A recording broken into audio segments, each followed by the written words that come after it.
Perkenalkan, nama saya Fitriana Dorotul Hikmah dengan NIM 11521000173 dan partner saya. Perkenalkan, nama saya Media Ratnasya Fitri dengan NIM 11521000171. Kita dari kelas EC Prodi Ilmu Komunikasi dari Fakultas Ilmu Sosial dan Ilmu Politik. Di sini kami akan menyelesaikan tugas UAS kami dengan mata kuliah Pendidikan Patriotisme dengan dosen pengampu Bapak Edi Wahyudi SH MSI. Nah, kita di sini akan membahas tentang ancaman integrasi nasional terhadap kedaulatan Negara Kesatuan Republik Indonesia akibat dari ancaman militer dan non-militer. apa itu ancaman integrasi nasional? Mari kita simak video berikut ini. Apa itu ancaman integrasi nasional? Ancaman integrasi nasional adalah pembaruan atau penyatuan yang dimiliki suatu bangsa sehingga menjadi satu kesatuan yang utuh. Nah, memiliki integrasi nasional berarti sama dengan konsep menyatukan bangsa dalam kesederhanaan. Ancaman integrasi nasional dibagi menjadi dua. Yang pertama, ancaman militer dan ancaman non-militer. Nah, apa itu ancaman militer? Saya akan menjelaskan ancaman militer. Ancaman militer dalam negeri. Ancaman militer merupakan bentuk ancaman dengan menggunakan kekuatan bersenjata dan terorganisir. Ancaman militer meliputi agresi, pelanggaran wilayah, pemberontakan bersenjata, sabotase, spionase, aksi teror bersenjata, ancaman keamanan laut dan udara. Nah, ancaman militer dibagi menjadi dua, yaitu ancaman militer dalam negeri dan luar negeri.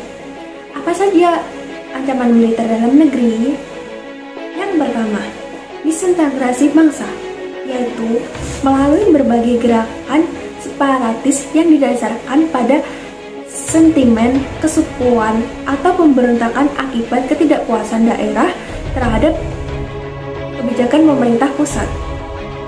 Yang kedua, adanya keseresahan sosial yang diakibatkan oleh kebijakan ekonomi serta pelanggaran hak asasi manusia atau HAM. Yang ketiga, adanya upaya perubahan ideologi Pancasila dengan ideologi lainnya dan tidak sesuai dengan kebiasaan dari masyarakat Indonesia.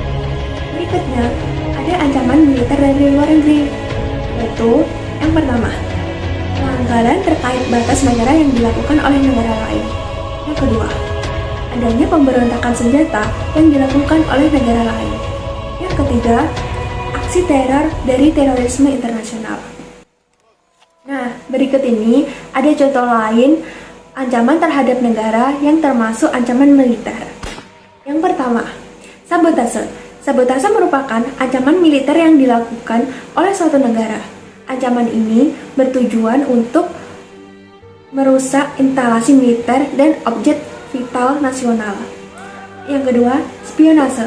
Spionase merupakan ancaman militer dengan cara mengawasi atau memantau-mantai suatu negara. Spionase bertujuan untuk mencari dan mendapat dokumen rahasia militer suatu negara. Yang ketiga, aksi teror bersenjata. Aksi teror bersenjata ini berarti dilakukan oleh suatu jaringan terorisme pada tingkat internasional. Kemudian, mereka bekerja sama dengan terorisme lokal atau dalam negeri. Berikutnya, ada agresi. Agresi merupakan ancaman militer dengan menggunakan kekuatan bersenjata. Tujuannya adalah membahayakan kedaulatan dan keutuhan wilayah di negara tersebut. Agresi dapat dilakukan dengan berbagai cara loh. Apa saja? Yaitu yang pertama, invasi. Invasi merupakan serangan yang dilakukan oleh kekuatan bersenjata dari negara lain untuk menyerang wilayah NKRI. Yang kedua, bombardemen. Bombardemen merupakan suatu penggunaan senjata lainnya. Aksi militer ini dilakukan oleh angkatan bersenjata dari negara lain terhadap NKRI. Yang berikutnya ada blokade. Blokade merupakan kegiatan penghabatan yang dilakukan di daerah pelabuhan atau pantai maupun di udara. Yang berikutnya, pemberontakan bersenjata. Pemberontakan merupakan suatu proses yang menentang terhadap sesuatu kekuatan yang sah. Dan yang terakhir, perang saudara. Perang saudara ini terjadi antara kelompok bersenjata dalam suatu wilayah yang sama. Baik, itulah penjelasan saya mengenai ancaman militer. Nah, untuk ancaman non-militer akan dijelaskan oleh teman saya pada video selanjutnya. Simak terus ya.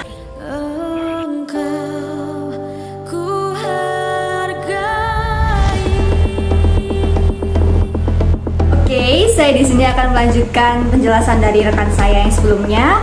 Di sini saya akan menjelaskan tentang ancaman non-militer. Apa sih ancaman non-militer itu? Ancaman non-militer adalah bentuk ancaman yang tidak menggunakan senjata.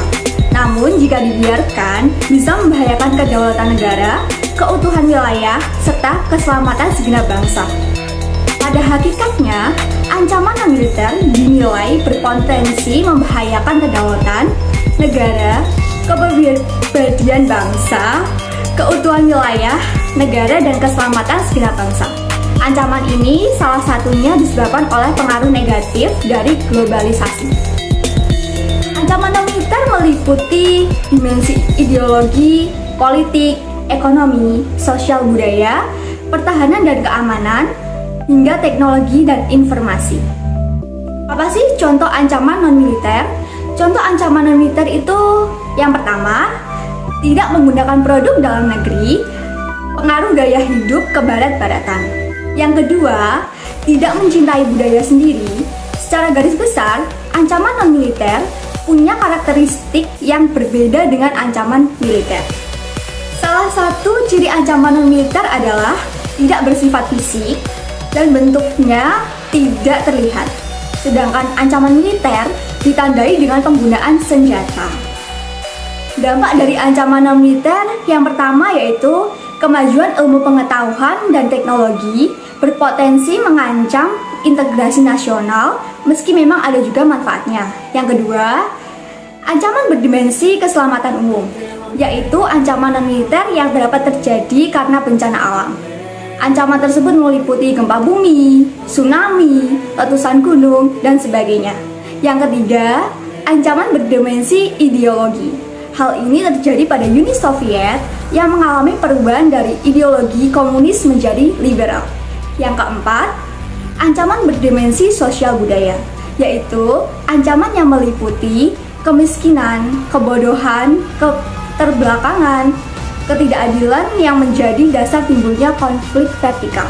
Yang kelima, ancaman berdimensi ekonomi, yaitu ancaman yang merupakan salah satu penentu posisi tawar setiap negara dalam pergaulan internasional.